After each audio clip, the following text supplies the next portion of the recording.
The moment you wake up, the world changes. Suddenly you begin seeing things that you couldn't see before. You notice patterns. You question the stories you were handed. You recognize the conditioning. And you start realizing that much of what you accepted as reality was simply a collection of beliefs, programs, and assumptions.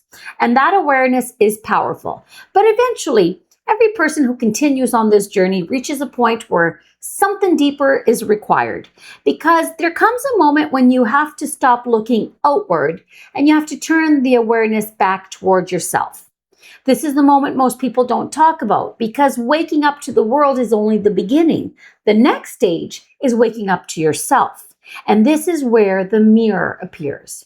Because the mirror is where things become personal. The first stage of awakening often feels like discovery. You are seeing, you are questioning, you are understanding. But the mirror stage asks a much harder question. Now that you see what is happening around you, are you willing to see what is happening within you?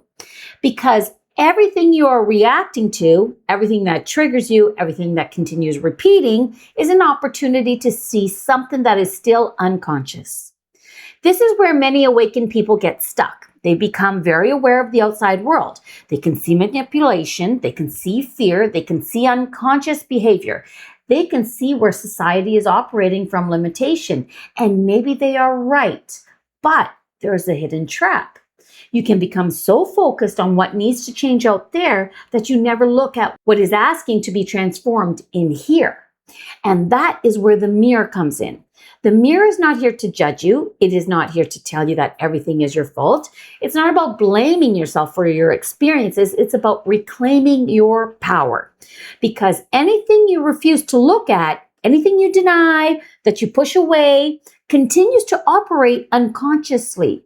But the moment you are willing to witness it, you take your power back. The person who irritates you, the situation that keeps repeating, the emotion that keeps returning, the pattern you thought you had already healed. These are not failures, they are invitations. They are showing you where there is still a part of you asking to be understood. And this is where the real work begins, because it is easy to see the illusion outside of yourself. It is much harder to recognize the illusions you still carry inside yourself. The beliefs you inherited, the identities you built, the stories you accepted, the fears you have mistaken for truth, the versions of yourself you created just to survive. The mirror reveals all of it.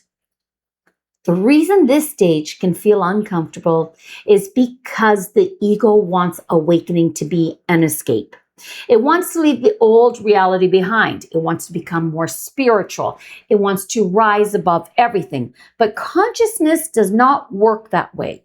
You don't awaken by escaping yourself. You awaken by meeting yourself fully, honestly, and without judgment.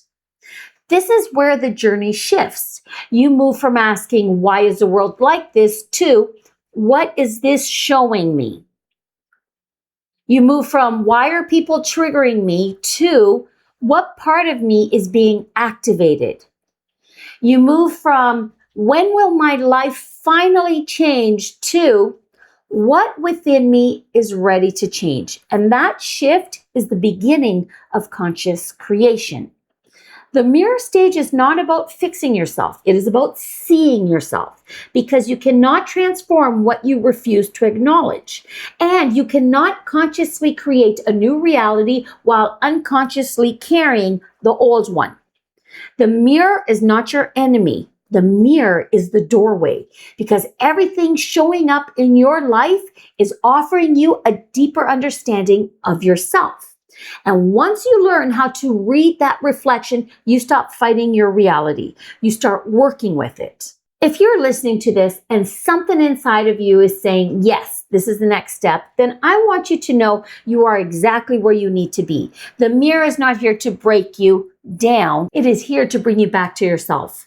The journey is about remembering who you are beneath all the conditioning, all the stories, and all the identities you have carried. So if you are ready to go deeper, subscribe, stay connected, and walk with me through the next stage of the return, because this is where the real transformation begins.